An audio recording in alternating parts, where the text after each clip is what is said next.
Now that Plan Arcadia is finally here, let's take a second to go over how the new Elation path works, what the new characters do, and how to best save your poles for the future. So, to start, how does the Elation path work? It's not quite follow-up attack based like the Divergent universe would have you believe, but Elation characters do have a special Elation skill and deal Elation damage. Here's a very brief overview. Elation damage is based on the Elation buff that characters have. It can crit and is unleashed when characters use their Elation skill. It's represented by rainbow numbers on screen. When Elation characters take certain actions, like using a skill or an ultimate, they generate punchline points, which determine the damage done by their Elation skill. How is the Elation skill triggered? Aha appears in the action bar, and when Aha takes a turn, known as an Aha instant, it triggers Elation characters' Elation skills. Sometimes an Aha instant can be triggered by something else, for example, Yao Guang's ultimate. After the Aha instant, Elation characters enter a special state called Certified Banger for 2 turns, which gives them special effects and buffs their Elation damage. Multiple stacks of Certified Banger can exist at once. So now that we've gone over how the Elation mechanics work, let's move on to Yao Guang.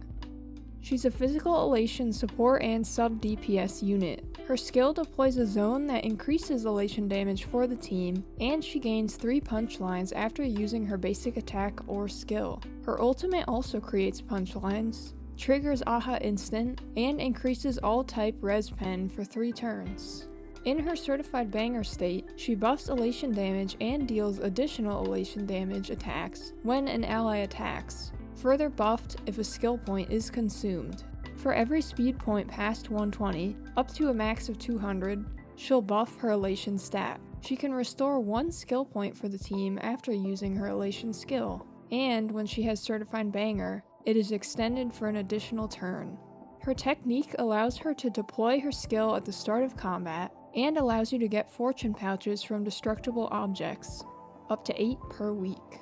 Her Elation skill inflicts a debuff on enemies that lasts for 3 turns and increases damage received.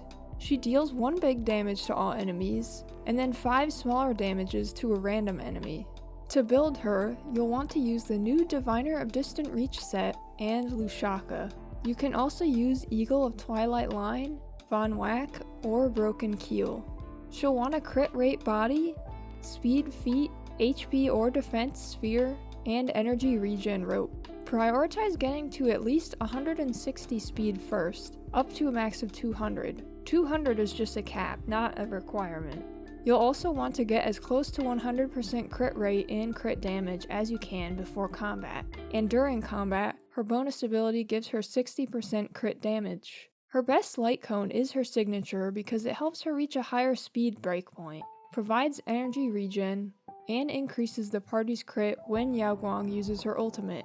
You can also use the other Elation light cones that are currently available, the best ones being the 4-star ones from the Forgotten Hall store and BP rewards. When leveling her up, prioritize her skill and ultimate, then her talent and Elation skill, and finally her basic attack. If you want to vertically invest in her, her E1 is a great addition, and her E2 provides more speed and Elation. Now let's talk about Sparxie. She's a fire Elation DPS that specializes in consuming skill points. Her skill allows you to spam up to 20 times, and it enhances her basic attack with a random effect from the following: 2 punchline and skill points, 1 punchline point, or doesn't count as using a skill. She consumes skill points to give punchlines, and her ultimate also gives punchlines. In her Certified Banger state, she deals additional Elation damage from her skill spam and her ultimate. Her technique blocks enemies from detecting you, deals damage, and gets 2 skill points when entering battle. Her Elation skill deals 1 big damage, and then 20 hits of Elation damage. Every 10 punchlines up to 20 count as 1 skill point that can be consumed instead. She increases Elation based on her attack. When there are 1, 2, or 3 Elation characters on the team, her ultimate generates 2, 4, or 8 punchlines, respectively. For every punchline, she increases all allies' crit damage up to a max of 40%. or 10 punchlines. To build her, you'll want to use the new Everglorious Magical Girl set and Tengoku Livestream Planer. You can also use Wavestrider Captain or Rudolent Arena. She'll want a crit rate body, attack feat, an attack sphere, and an energy regen rope. Prioritize getting up to around 3600 attack, followed by 100% crit rate, and as much crit damage as you can after getting the other two. She gets crit damage from many sources, so it's less of a concern. Her best light cone is her signature because it increases the skill point cap for every elation on the field, up to 3, and ignores enemy defense when skill points are consumed. You can also use the other elation light cones that are currently available, the best ones being the 4-star ones from the Forgotten Hall store and BP rewards. When leveling her up, prioritize her skill, talent, and elation skill, and then her ultimate and basic attack. If you want to vertically invest in her, her E1 and E2 are both good, with E1 giving more punchlines and res pen, and E2 giving her an extra turn after Aha Instant. So now that we talked about the newest Elation characters, let's talk about the best way to go about using your polls in the Plan Arcadia patches. Obviously, if you like a character, you should pull for them. But for meta, it's wise to create an Elation team to deal with whatever the endgame is throwing at us, but also be mindful that it's shaping up to probably be a team with at least 3 Elation characters. Sparxie's passives and powerful light cone require 3 Elation characters for the maximum buff. It can be safe to assume that other Elation characters might also have similar mechanics to this.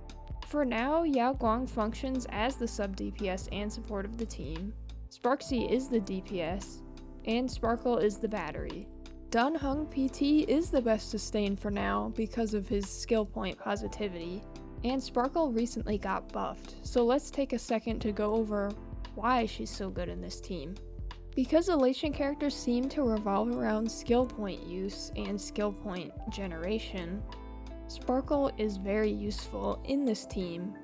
We're not sure exactly how long she'll be useful. I would assume she probably will get a replacement by the end of the Plan Arcadia patches, and it could be an Elation character that does that. But for now, here's why she's so good after her buffs. Her ultimate now regenerates 6 skill points, and any overflow is stored and recovered after a teammate's turn. Under certain conditions, her skill doesn't consume a point, and her skill also lasts for 2 turns.